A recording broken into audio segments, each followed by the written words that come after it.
The Lord be with you. and with your spirit. A reading from the Holy Gospel according to Mark. Glory to you, O Lord. Jesus said to his disciples, "Go into the whole world and proclaim the gospel to every creature. Whoever believes and is baptized will be saved. Whoever does not believe will be condemned. These signs will accompany those who believe. In my name, they will drive out demons. They will speak new languages. They will pick up serpents with their hands. And if they drink any deadly thing, it will never harm them. They will lay hands on the sick, and they will recover." So then the Lord Jesus, after he spoke to them, was taken up to heaven and took his seat at the right hand of God. But they went forth and preached everywhere, while the Lord worked with them and confirmed the word through accompanying signs. The Gospel of the Lord. Praise to you, Lord Jesus Christ. Be seated for the homily. Today we celebrate the solemnity of the Ascension of the Lord. He's going home to heaven. Kag maintindihan nato nini sa military perspective.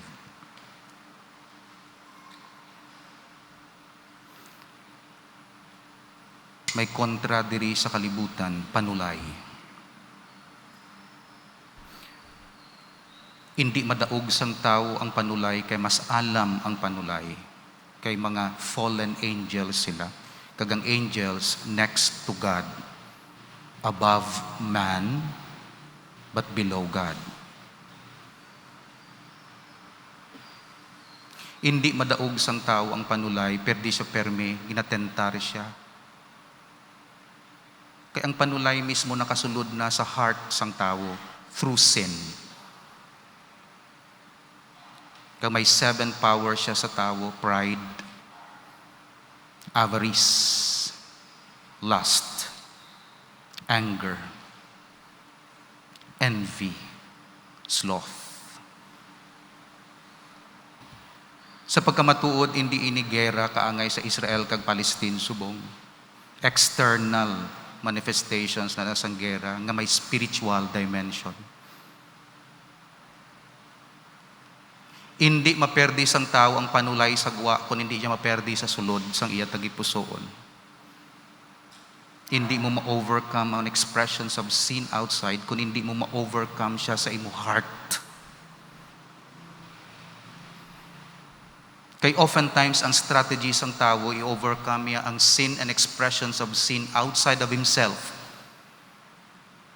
Pero wala siya nag-obra strategy para ma-overcome niya ang sin and power and influence ang panulay sa iya heart. Kaya ang first battle is not outside the world but inside the heart of man. Kag mapierdi ang tao kung sala ang iya choices, magpadayon siya sa pagpabugal, magpadayon siya sa hindi pagkilala sa Diyos. Magpadayon siya sa pag-promise nga ang kabuhi mangin masulhay kung wala Diyos. In fact, worse, may mga tao nga nagabaligya sang ila kaugalingon kag sang ila soul sa panulay. Pero andam kita kay kung ibaligya mo kag magpaidalom ka sa panulay, sukton kaniya kay ang panulay is deceiver. Daw pareho lang nga nagatransact ka sang business tapos ang one party butigon.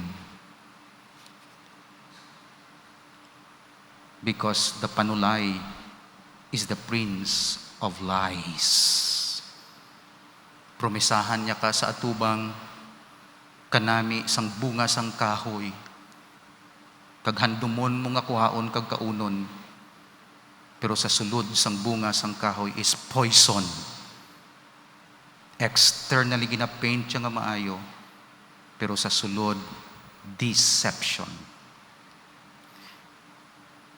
Millions nga tao ang na-deceive. Kaya wala sila na preparar. Wala sila na-strengthen. Wala sila gin-form sang ila parents ang gamay pa lang to distinguish what is bad and what is good. Kagang educational system, kagang environment, kagang culture, wala nag-support sa next generation na matudluan what is right and what is wrong. And therefore, ang sunod nga henerasyon nag-deteriorate because they do not know what is right, the distinction between what is right and what is wrong. And we have been deceived. Bangod sini, dapat may hari nga ipadala. Ginpili si Adam, si Noah, si Abraham, si Moses, priests, prophets, kings. They all failed because they themselves were overcome by their weaknesses and sins.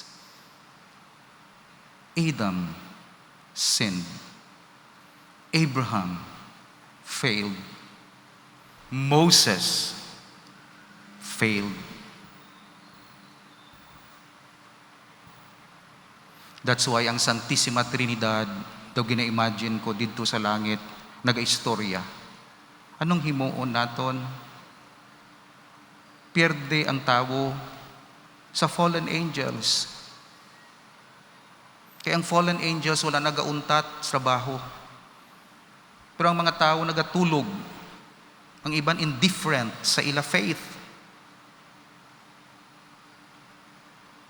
Kung ano kapisan ang fallen angels, amo man ang katamad sang tao. Hindi ka ni magbugtaw ka magsimba. Hindi ka ni magbugtaw ka magpangamuyo, kag mag-rosary. Ako na lang na ha. Wala na nila itong na-istoryahan. Gina-apply ko lang. Father, batian mo ito istorya sa babaw. Hindi, gina-concretize ko. Sino sa inyo nga duha? Holy Spirit and Son. Sino sa inyo manaog? Of course, ang Son, voluntarily. Ako. But remember, you will suffer because the enemy will attack you and kill you. Are you ready? Obedience, Father. It's not an easy thing. Magahibi ka, magabalhas ka sang dugo. Kagang tanan-tanan mo nga friends, nga ginakilala mo, magabetray sa imo except some. Paano? You will be incarnated. Because it's not fair. Nga ang bato sa panulay, hindi tao. Mareklamo siya karon. Perde ako sa imo, kay Dios ka, ako ya creature lang. Pero pakita ta sa iya, nga ang tao, once perfected, can overcome even the fallen angels. Mahimo ka nga tao, Christmas story. Sa sini nga perspective, daw military siya, daw away siya. Kag ang anak sang Dios nahimo nga tao, ginpreparar from the very beginning, ginpabudlayan na ang iloy sang Dios, si Maria. Kagin gamit na sang panulay ang mga hari, si Herod, kagiban pa, until madabot siya gid si Christ in the person of Judas. Kagin gamit sang panulay, kagin sudlan, basahan yung Biblia, ginsudlan sang panulay si Judas. Kag siling ni Jesus, himuan na ang dapat mo himuon.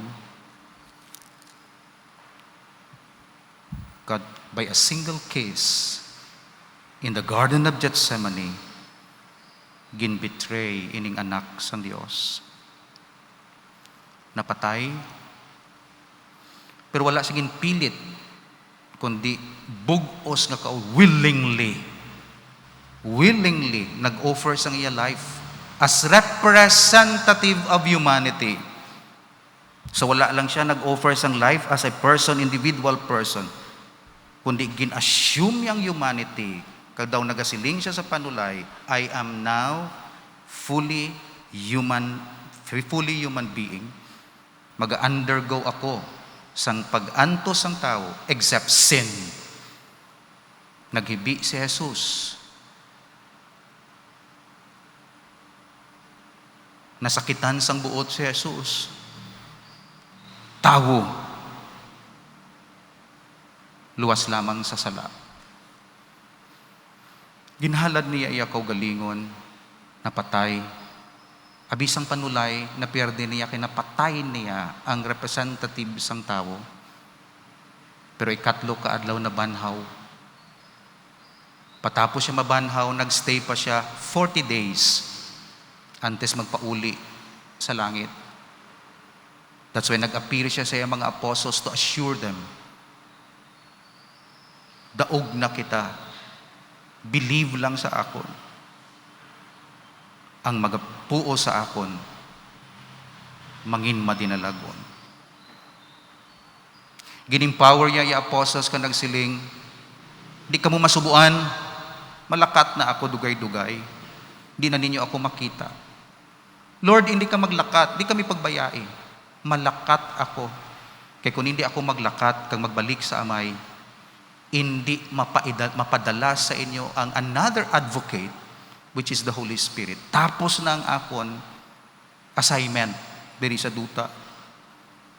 40 days after, nagsaka siya.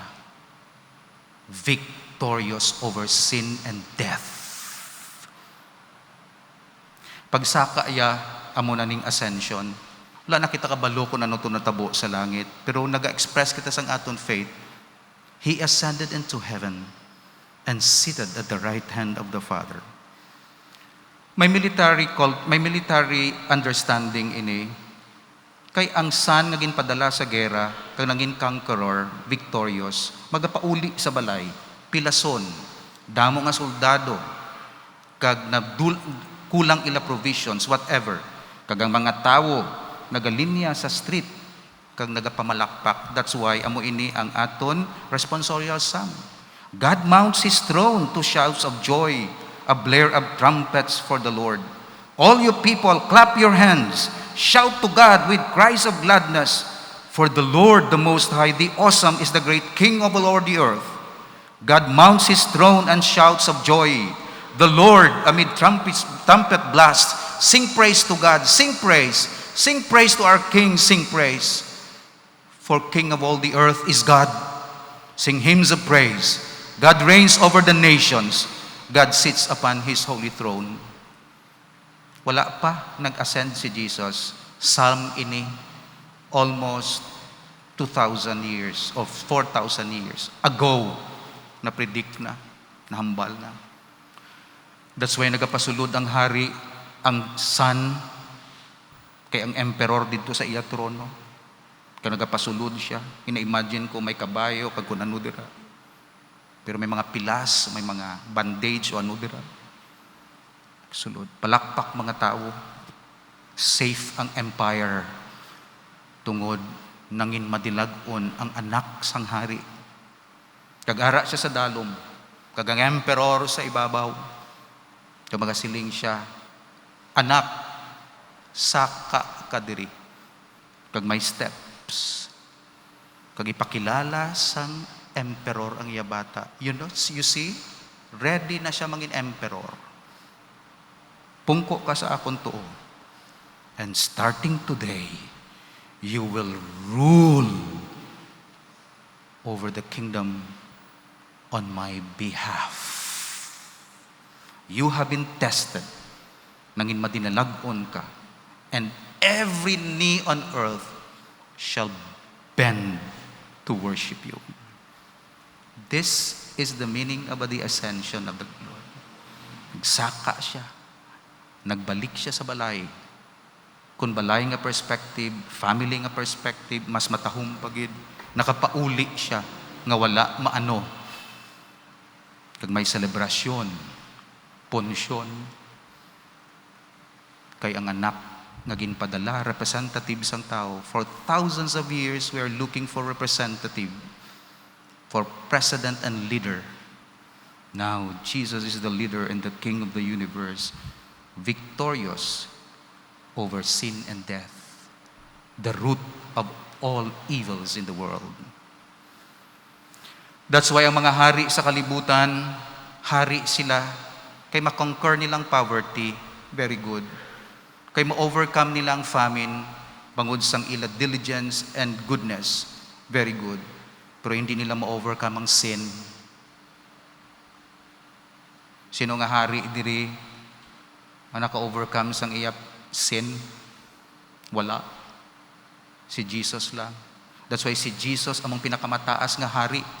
Kay ang root sang tanan na sufferings sang tao, siya mismo naka-overcome. Even death. Because He resurrected. Nagsaka siya nga may lawas. Nag-abot siya nga wala sing lawas. Nag-abot siya inkarnasyon. Spirit siya. Pero sang pagbalik niya sa langit, may trophy siya. Father, ari ng lawas na gintuga mo sa tao. Pilason lang galing kay ginlansang sa krus. Siling sang Father, your body will now participate in my glory. Makasasala ang lawas ng tao. Pero because of the power of the resurrection and ascension of Christ, our body will be made glorious. And now will be made capable to enter the kingdom of God. Sa pila ka adlaw, kay Jesus lang kay ti santo iya lawas. Ako niya, kung mapatay ko, bilin lang nga nais patiyo. Pero someday, once na may purify ang soul sa purgatory, ang lawas, tagaan, bangunon, resurrection of the body, kagining lawas ko, imo lawas, baptized, will be resurrected. Hindi na madabot sang cancer. Kag wala na sang pain. Kundi ining lawas mag-participate sa worship of God. Di ko ma-describe. Kay way ko nakita. Pero nagatuo ako in the resurrection of the body and life everlasting.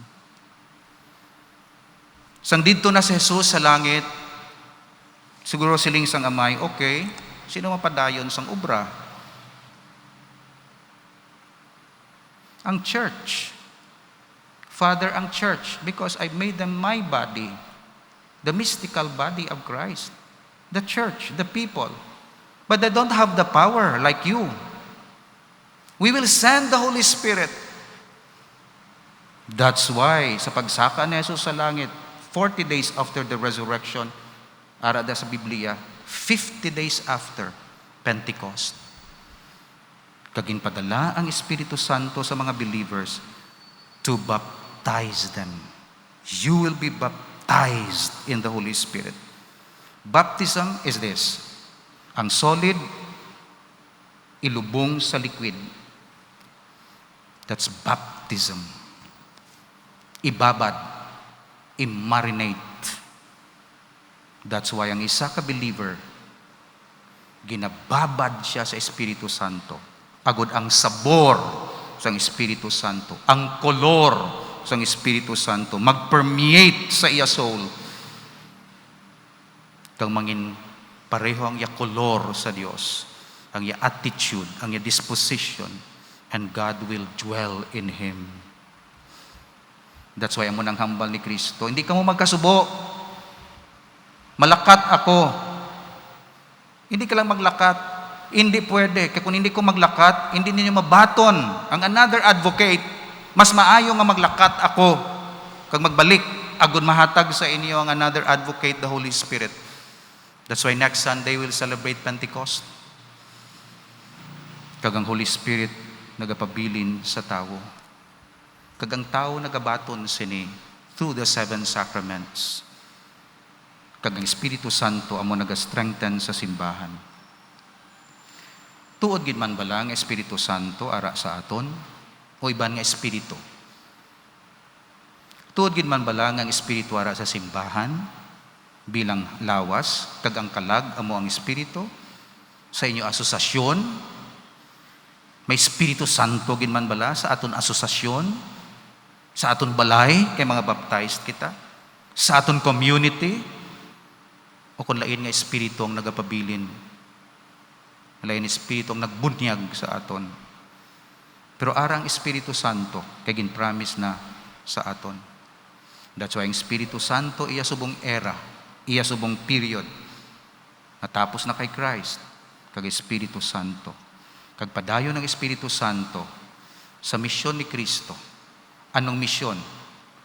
To make us like Christ. And we are Christians.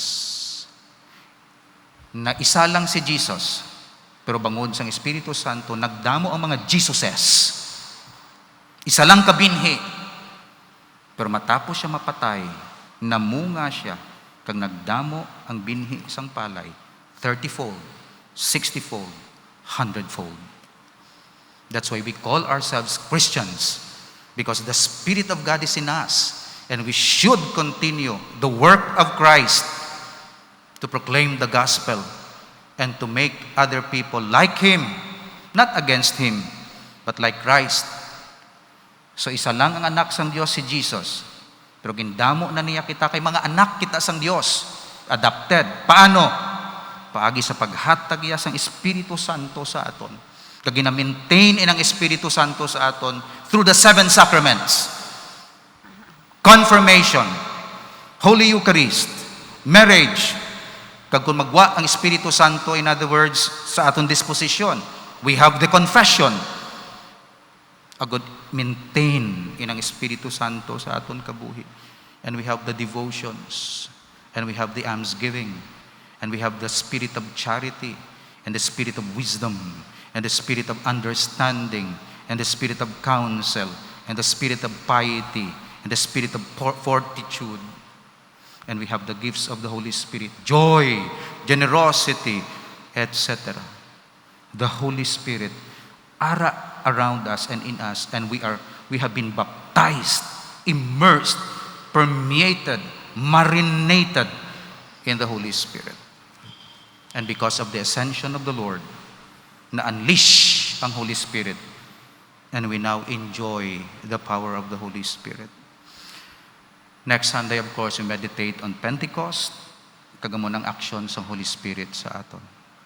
So Lord Jesus, thank you. You have been victorious. You are our representative. Kag tungod may representative kami dira, may mediator kami. Ikaw ang amon advocate diri Holy Spirit. Nadepensahan mo kami. Kag according to the Hebrews, letter to the Hebrews, He's not only an advocate, He is the high priest. Because He represents us, kinakuha yang aton prayer, kag ginadalaya sa Amay. Kulang man na, hindi man na worthy na, ano ng prayer ni Father Jonic, hindi man na worthy. Ako ang makomplete. I am the mediator. Ang bal ni Christ siguro. Kagin pangayo ni Father Jonic sa Tagalapas, siling nila, through Christ our Lord. Kung kulang ina, bangod makasasala sila. Ako, representative, daw ginadramatize. Ako makompleto. Because I can represent them. Because with them and like them, I have a human body nga mag-represent sa ila. That's why ang best mediator, may mga better and good mediators. But the best mediator is Christ. Kay dito na siya nagalingkod sa tuo sang Dios nga Amay. Catholics, pilian ninyo. Shall you go to the good mediator or better mediator or to the best mediator? Kaula na sang mga best nga mediator, high priest, si Christ. And all other mediators participate. They do not replace the role of the mediator, one sole mediator, Jesus Christ. But they participate with one mediator under this one mediator. Today, I am also a mediator, but minor mediator because I will mediate. I will prepare the bread and wine, and so that you have the communion. But always under and never against the one mediatorship of Christ. The better mediator is Mary. I may be a good mediator because the sacrament that I celebrate is valid. But the better mediator is the Blessed Virgin Mary. That's why we ask for her intercession. Again, the best mediator is Christ. And every time we say our prayers, we end with this phrase. We ask this through Christ our Lord. Amen.